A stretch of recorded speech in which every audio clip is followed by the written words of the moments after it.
You're tuned in to the Restaurant RockStars Podcast. Powerful ideas to rock your restaurant. Here's your host, Roger Bodwin.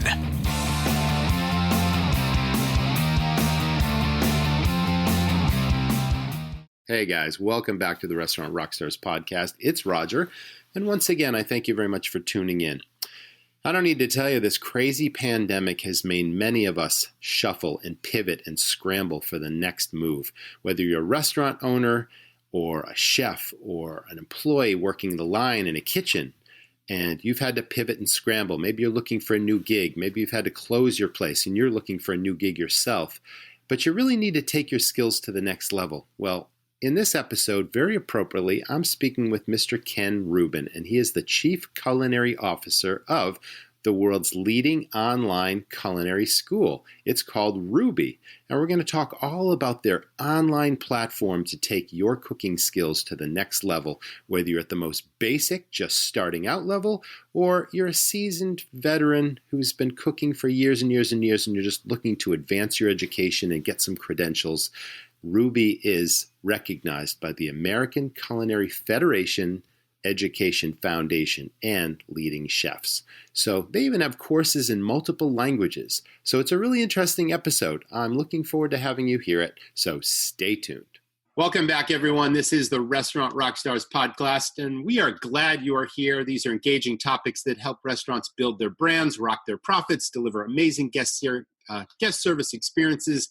And with me today, I'm really pleased, Mr. Ken Rubin, and he is the Chief Culinary Officer of an online cooking school called Rouxbe. But he's so much more than that, and these are relevant times to talk all about, the culinary industry and what you can do with certification from Rouxbe. So welcome to the show, Ken. Glad you're here. Thank you. It's really nice to be here.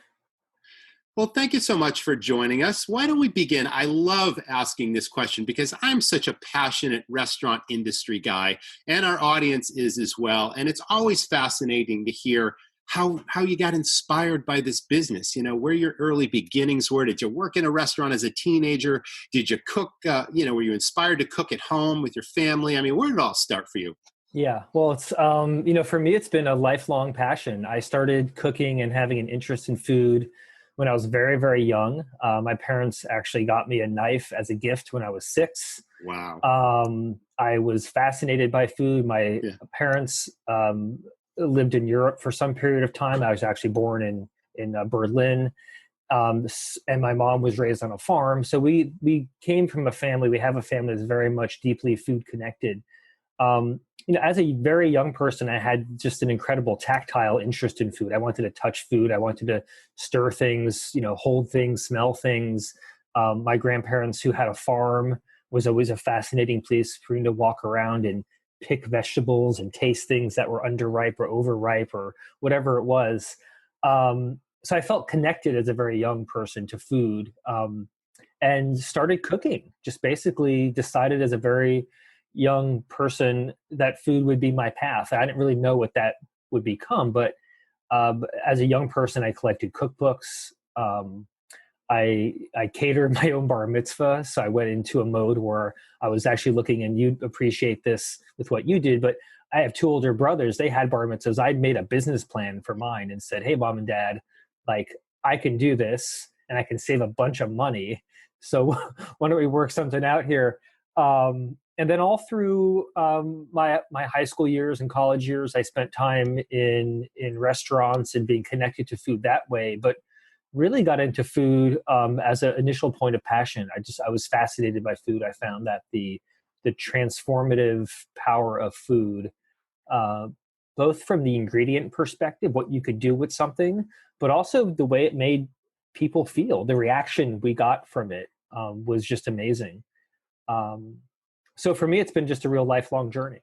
So you're really talking about food as a culture, and that obviously comes from the European, growing up, obviously, or at least being born in Berlin and your family influence and all of that, because European culture is surrounded by food. I would say more so than America. It's definitely coming and it's happening here in America, and there are definitely foodies that are really, really into food. But you wouldn't necessarily say that American society is pervaded by food as a culture, but you're doing a lot to change that. But it's interesting because you describe yourself as a food anthropologist. And, for those of us who don't have a quick dictionary at hand, anthropology is really a study of, societies and cultures, and food fits right into that. So you're bringing that to life with Rouxbe, which obviously is an online cooking school. So that's a really great backstory. I thought that was fascinating. Now, Le Cordon Bleu, that name precedes itself. It's probably the most prestigious cooking, institution in the world. And I know that there's American branches now, but literally Paris is the epicenter of Le Cordon Bleu.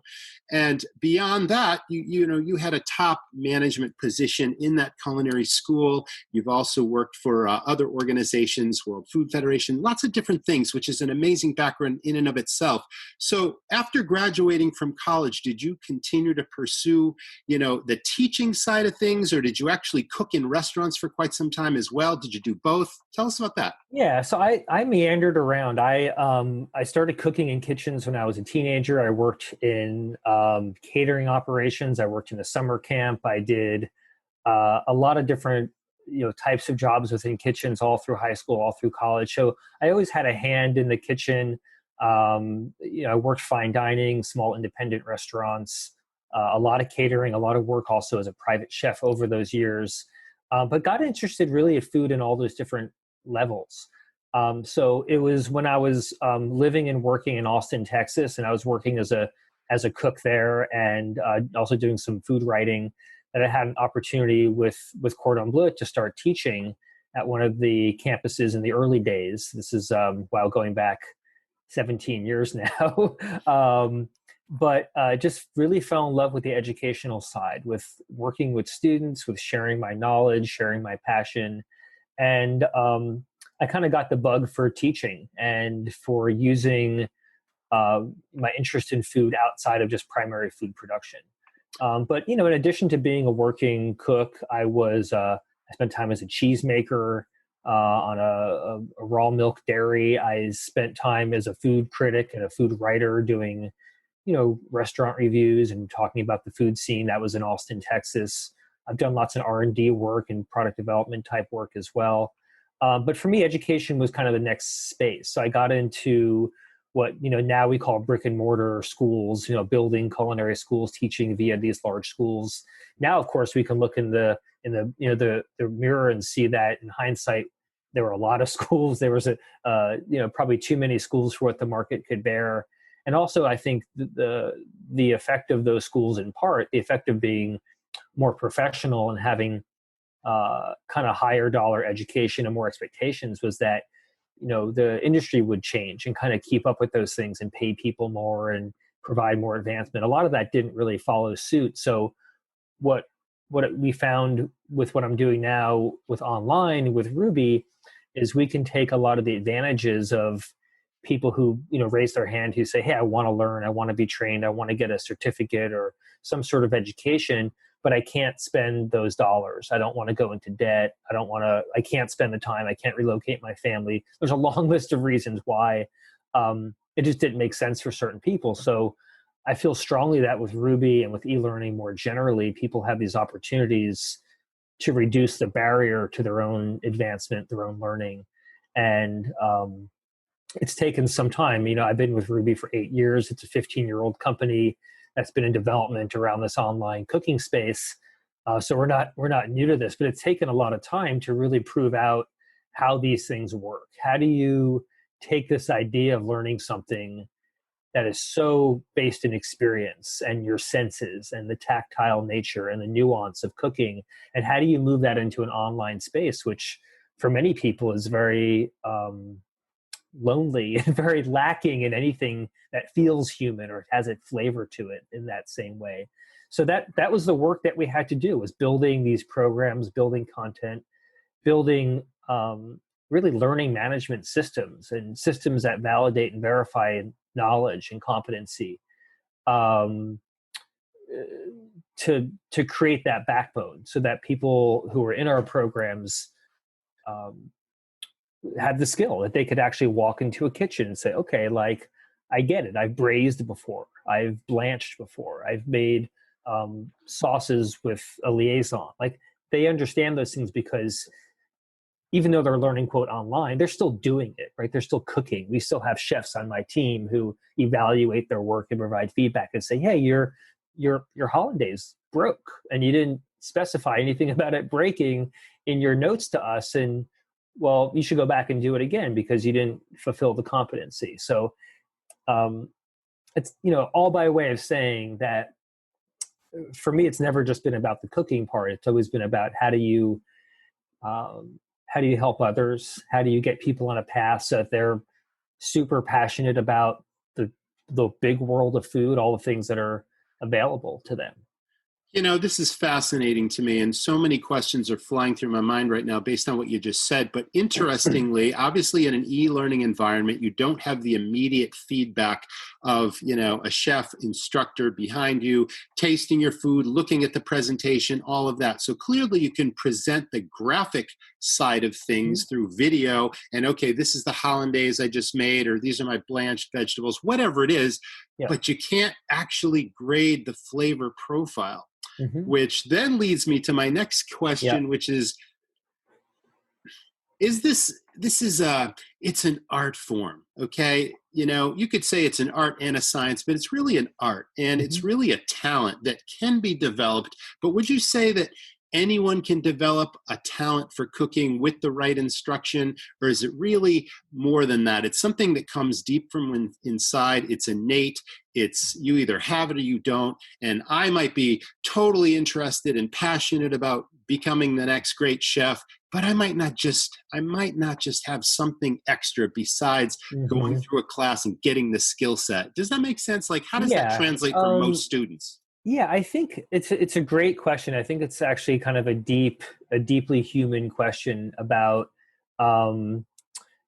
things that I look at. So for me, the world of food and the world of cooking really becomes segmented out according to, at a very high level, everyone eats, right? So on some level, everyone has a need for cooking in their life. Absolutely. And because of that, I think there's a baseline of competency or awareness or literacy or knowledge or comfort that we should all have as humans with food and cooking. That's one of my missions in life, is I think that we should normalize the behavior or the activity of cooking so people don't repel in fear with the idea of cooking as a human activity. For me, it's one of the most human activities one could do.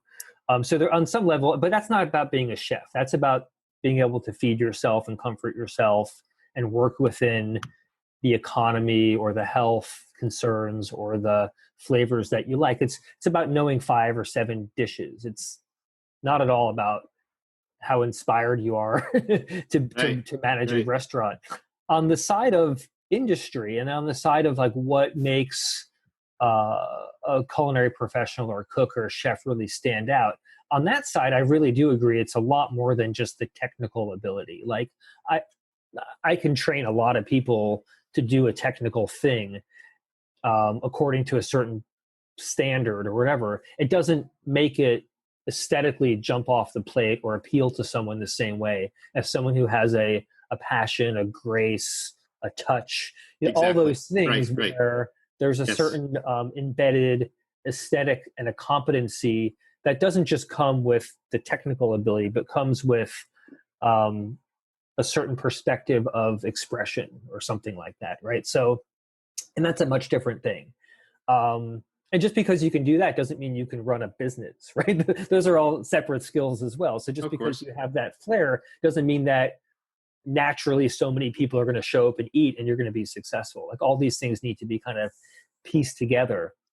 What we find with Rouxbe from a student profile perspective, and this comes after 8 years with Rouxbe and many tens of thousands of students through our virtual classroom doorways, but also having taught and managed and run lots of other professional chef schools, is what I've seen personally with Rouxbe is that the students who come to us from that professional training side are incredibly motivated. They're there with us because they couldn't otherwise go to school and be successful. And they've read the blogs and read the books and done the research, and they know that their own success is actually going to come from within themselves. Right. And if we provide a really solid foundational program, and it depends on them practicing, right? Well, Doing of course, yes, skills, practicing your times, vocation, all absolutely. of these things that's what's going to make them successful. It's not the certificate or the fact that we built these comprehensive, huge online immersive programs. It's that they need to internalize excellence and process and everything else for themselves anyway. And really, So, self-motivation plays a huge part in this. And, 100%. the passion is important. The self-motivation piece is important. But once they have a certification, what types of positions does that qualify them for? And then they're going to get that hands-on experience within a kitchen, whether that be a hotel, a restaurant, some other sort of situation, colleges, whatever it is. I mean, they get that experience online, but, what types of positions are they qualified for? Depending on what level of training they get with Rouxbe? I mean, tell us about that. We see students of all types. We see students who are, industry professionals who need a certification, didn't go to school, so never got the letters behind their name. And they can work with us, in one of our longer format online courses for, say, 6 months. And if they otherwise have the work experience and can pass the ACF tests, they can come in at a certified culinarian or certified foundations cook, with world chefs, a commis chef or a chef de partie level. So these are lower level certifications. But if you're a sous chef and you're even certified through ACF, let's say as a sous chef, and you want to re-up on your certification, you can also take our courses because we have hundreds of hours of coursework available. So we see it for people who need to advance. We see it for people who are stepping in. We have a lot of programs that we run with employers where the employer says, hey, we have 20 people on our crew. I'm going to make this available to everyone, knowing that maybe there's a few targeted people that could really benefit from this. I see. And in that context, they're not even necessarily going after it from a certification or completion point of view. They're going after that because of very specific job competencies that they have to fill, right? They're like, oh, we need these 4 people to be brought up to speed on eggs and salads, and this person needs to be brought up to speed on a hotline, so we need to work on saute and sear, and and literally they'll kind of cherry pick and they'll decide which learning areas or which modules of our larger programs they want people to jump into. So there's no requirement that when you jump into one of our programs that you become certified, but many of them do culminate in that. And look, what job you get is largely a reflection of lots of other personality and character traits. Do you have experience? Do you not have experience? How well can you articulate what you know, what you don't know, right? Do you have the vocabulary? Do you have the narrative abilities? What is it that you're going to do in that job? With COVID, a lot of the job functions and requirements for the job in terms of competencies are just a little bit different. So the ability to be flexible and versatile is really, really important. But I think that the larger framework that we're working with students on is that we absolutely want to prepare them for a job, but because we're not causing this big financial distress on them, it's not the same pressure because you don't have that student loan bill every month, right? You're not bound by the same level of having to now pay something back, right?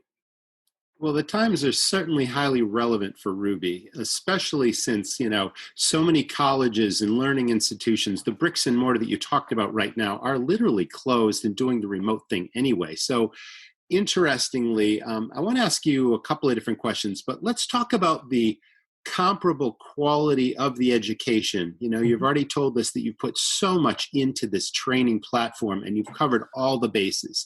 So I want to come back to, besides just culinary skills, if you're teaching, the other business skills that are clearly important, because lots of people want to start their own restaurant someday and not just work for someone else. But let's talk about, there's several prestigious cooking schools in America. Everyone's heard of CIA, and Johnson & Wales is close to us here in New England. There's lots of, schools that have been around forever. Some have really illustrious reputations.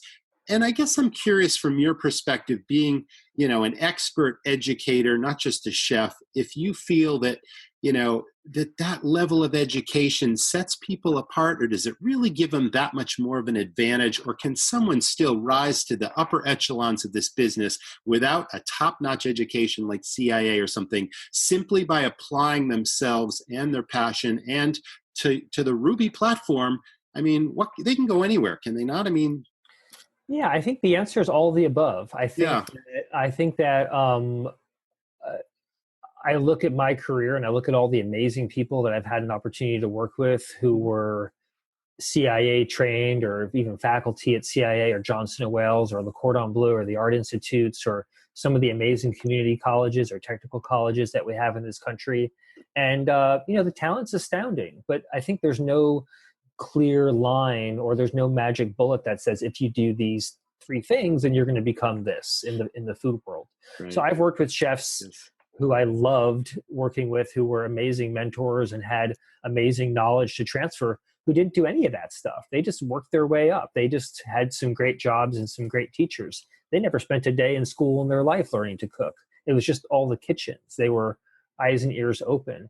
I've worked with people who worked for a long time in the industry and then went back to school, and the formal training helped them with leadership and management and finance and all those other business things that helped them become a successful leader. So I don't think there's a clear line. I have incredible admiration for the culinary schools that are still able to operate.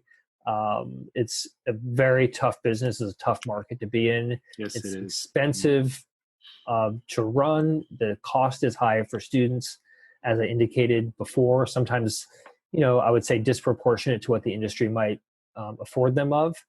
And it's not, there's no guarantee. It's not like if you went to medical school or law school or some other thing where you're like, okay, great, there's going to be some semblance of, salary or compensation that's going to make up for this huge time commitment and huge financial commitment. So I encourage people, I say, look, figure out your own circumstances.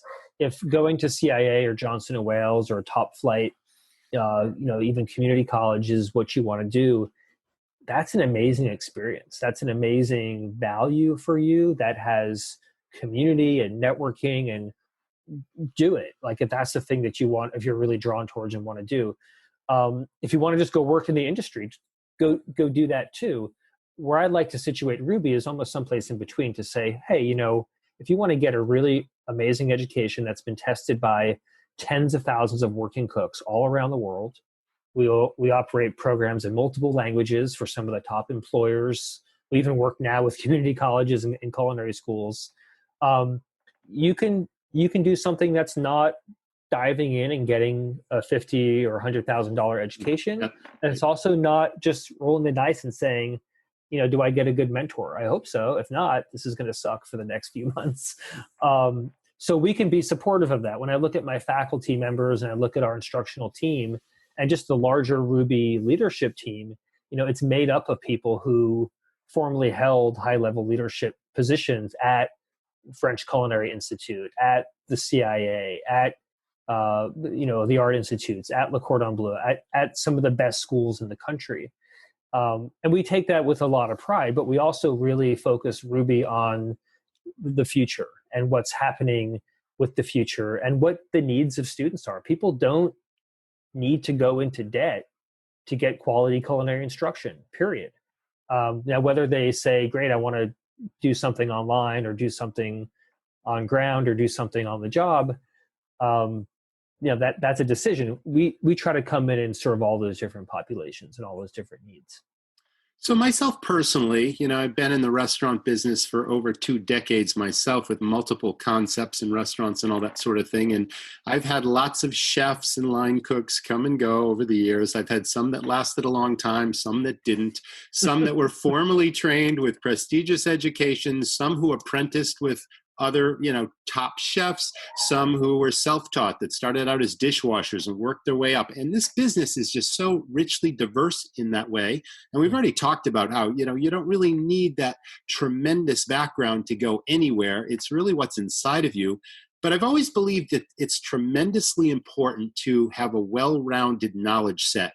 and not just go into a kitchen because you can cook. I think it's tremendously important to be able to lead a team and to have, really solid skills in ordering and cost controls and, costing out menus and all these things. And some chefs do and some chefs don't. And I'm just curious, if you do want to run a business someday, does Rouxbe prepare you as a candidate to be able to do that? Are you learning all of those skills as part of this, curriculum? Yeah, I think the short answer is no. We're not really focused on the business side or the leadership side. We have some modules, and we have lots of instruction around purchasing and how to select product and ingredients, and some things around culinary math and leadership and management supervision and those topics. But when I compare or look at the vastness and the richness of all the offerings we have in culinary, and now very soon launching a large pastry program, the business and the entrepreneurship side just doesn't compare. So the quick answer, just the honest answer, is no. We're not really positioning ourselves currently to tell people who are coming in purely from a business perspective that the Rouxbe courses are going to provide that expertise. It's more of a background, a connecting the dots. But our focus really has been primarily on those foundational cooking skills, line level skills, the fundamentals that you learn in the first year or two of a culinary school, let's say. All right, let's talk about, I'm an interested candidate. Someone in the audience listening, I'm sure, is thinking, wow, this is the exact thing I'm looking for. This is right for me.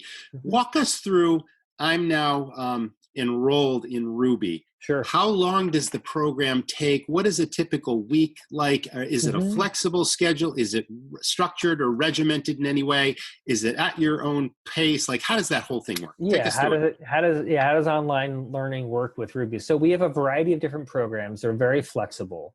We have some programs that we work with partners or employers that have more structure because the employer puts their own expectations or guideposts around it. But primarily, if you're just a person who wants to come to Rouxbe to learn, we have a few different professional tracks that you can engage with. One is a professional cook certification program.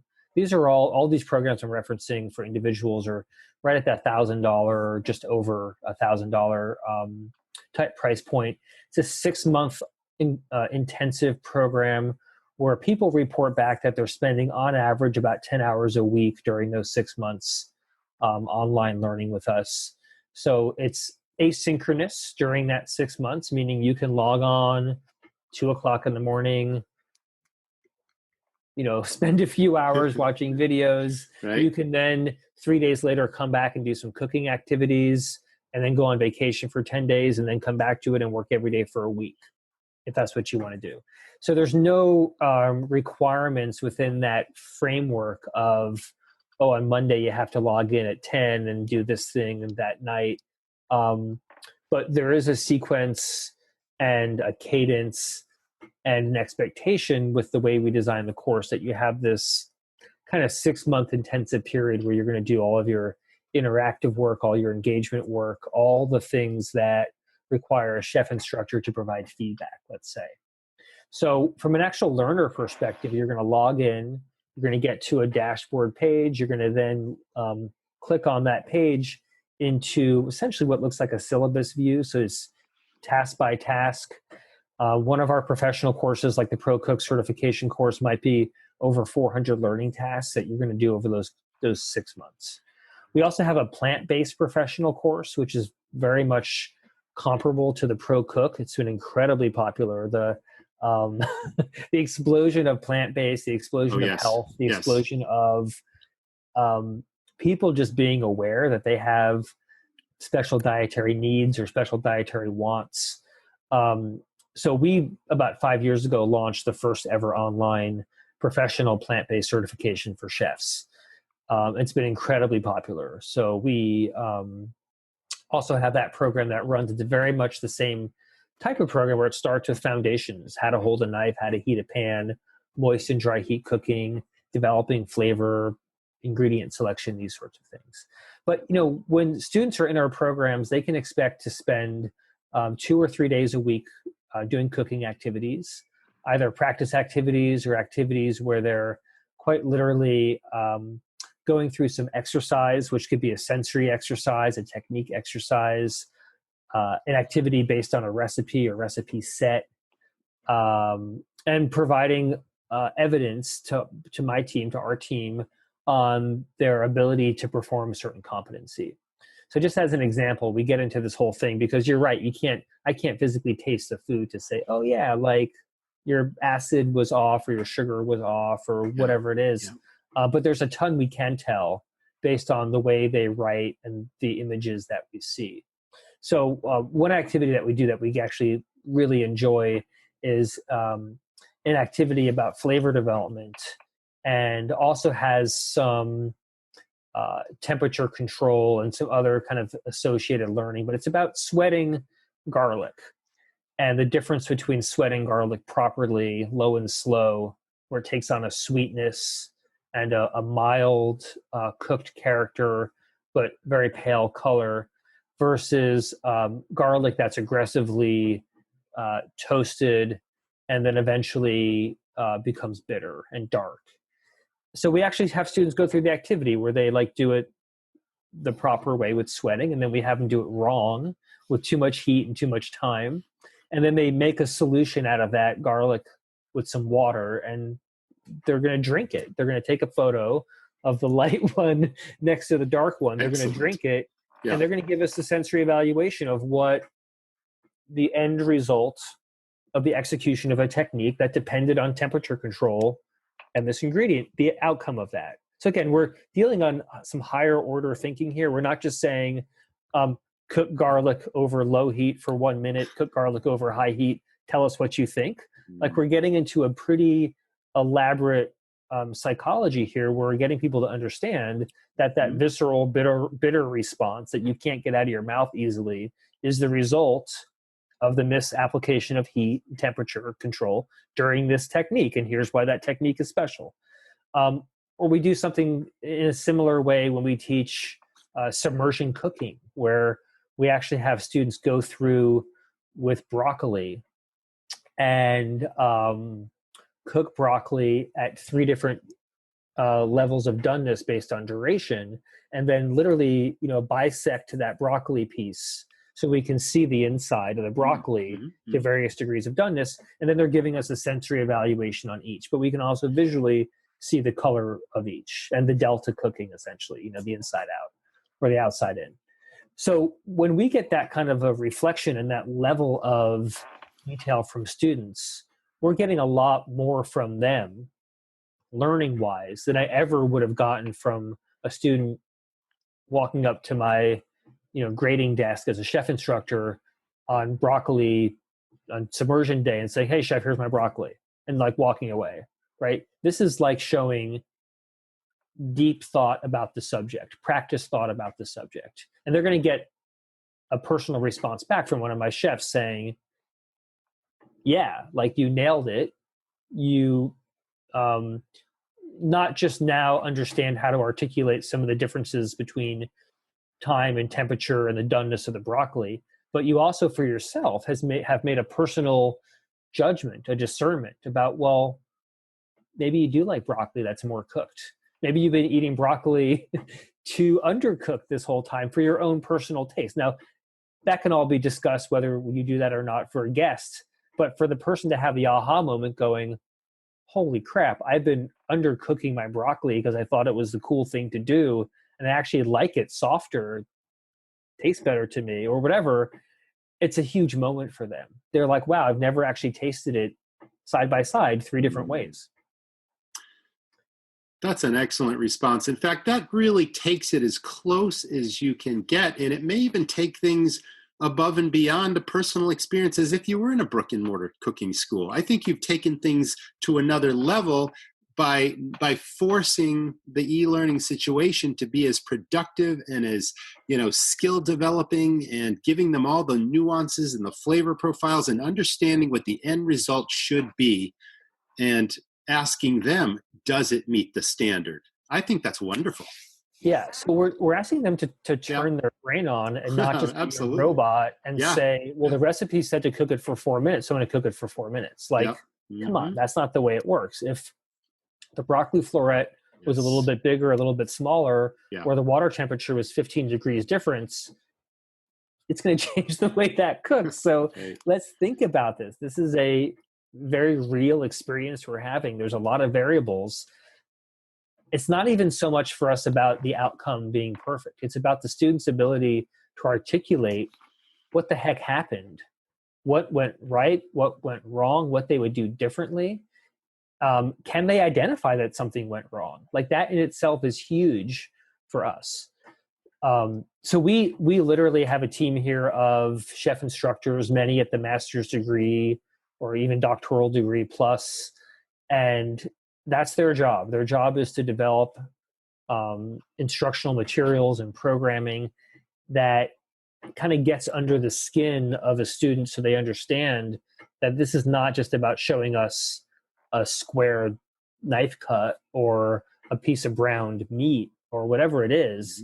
It's about them being able to articulate, well, it's because I had my pan at this temperature, and because I didn't crowd the pan, and because I made sure that the product was dry beforehand. Like, they can really go through and nail all the learning outcomes. That's what we want. They can now teach someone how to do it versus just, again, be a robot and follow it and say that they did it.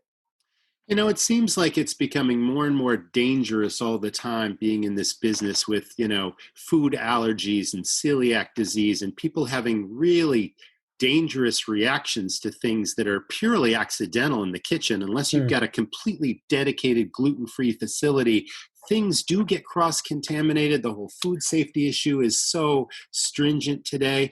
Is there a part of the curriculum that teaches the basics of food safety and then they then get a Serve Safe certification and learn as much as they can there?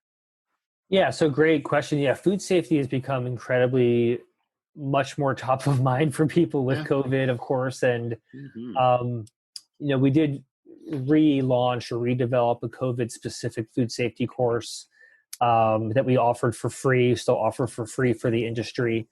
I would say that, when it comes to safety, there's a few different camps. There's sort of the camp around, pathogens and keeping food safe from that time and temperature perspective. There's also the whole side of kind of allergens and special diets, and also people just not wanting to have cross contact with food. Like, they just want to know the kitchen was free of, meats or free of dairy or free of things that they just didn't want to have the possibility. So we teach a lot around ingredient control. Certainly in our plant-based programs, so much of that is about how do you keep the integrity of a plant-based kitchen?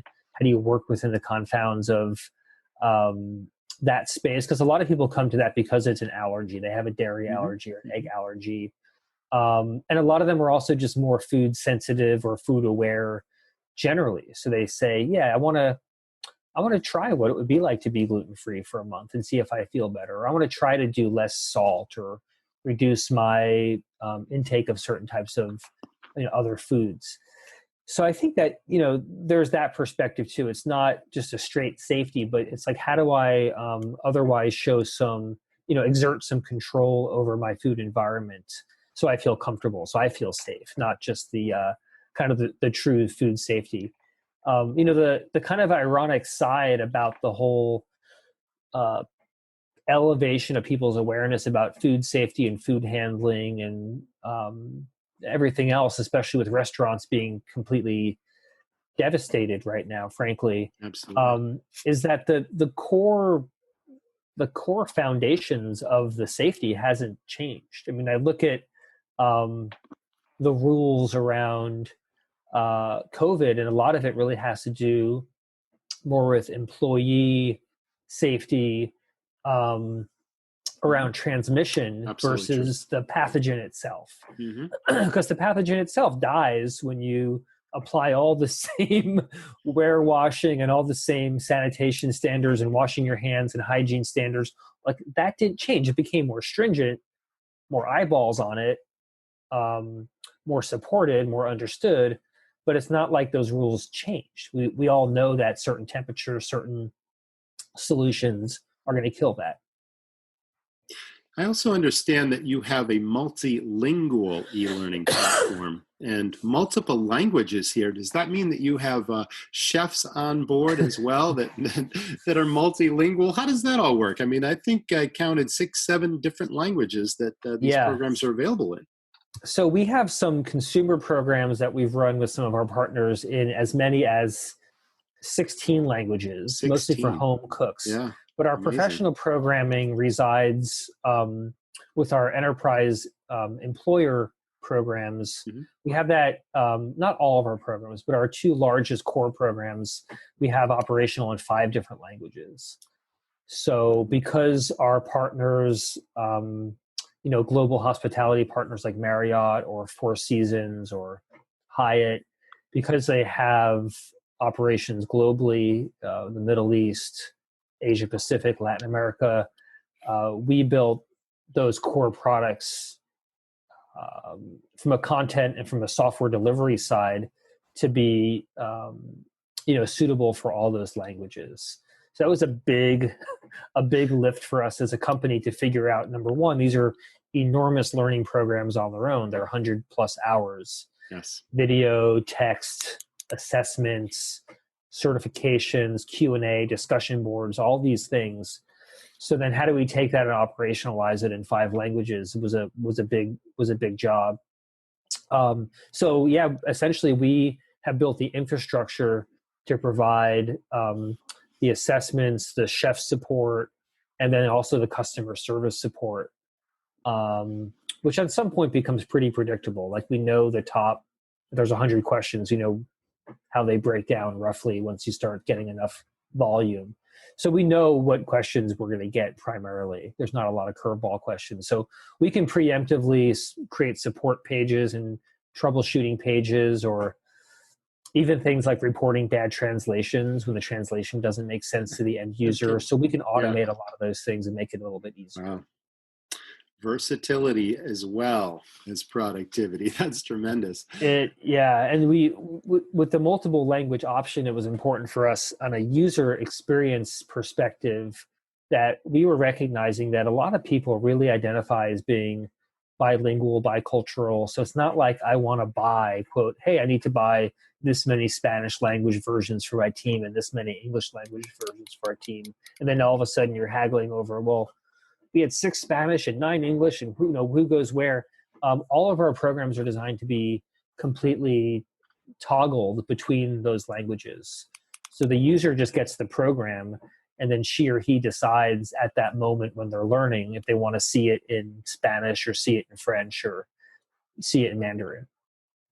Let's shift gears for a moment, Ken. I understand that you're also the chair of the James Beard Foundation Broadcast Media Awards Committee. So James Beard, that whole program needs no introduction, but tell us all about what your work is with that and how it all works and, what's going on with that. Yeah, so it's a different part of my reality with food. I've been kind of a serial volunteer with various foundations in the food space. So I just kind of can't help myself from giving my time and giving back. Wonderful. I love mentoring. So I was involved many years ago with the International Association of Culinary Professionals, the IACP, and was on their board of directors and involved with programming conferences, and then had an opportunity to be the chair and a trustee for the foundation called the Culinary Trust, which was started by Julia Child. And really between IACP and the Culinary Trust, I felt a strong connection to doing foundation work. So it was through those networks and through those channels that I just kind of raised my hand with the Beard Foundation. This is almost 9 years ago now, and said, hey, how can I participate? Are there any roles for me to come in as a volunteer and support some of your programming? And, wound up landing with the Broadcast Media Awards group. And that's one of the major buckets of awards that the Beard Foundation offers. So the committee that I currently oversee as the chairperson, again, after many years of service, oversees the categories for really all food media, anything that's not broadcast or anything, that's not journalism, but broadcast media. So radio, television, film, podcasts, documentaries, web series, all these sorts of things would fall under the purview of our committee. So we, as a committee, our role is fairly simple. We set kind of the policy and the criteria for all the awards that are being given within that structure. So 11 awards that we offer, like I said, podcast, radio, TV, film, and so on. And we also work to support the larger initiatives of the foundation around diversity and inclusion, and some of the critical issues on the impact side of the programming that they do, such as sustainability and climate change and women's leadership and food waste and some other issues.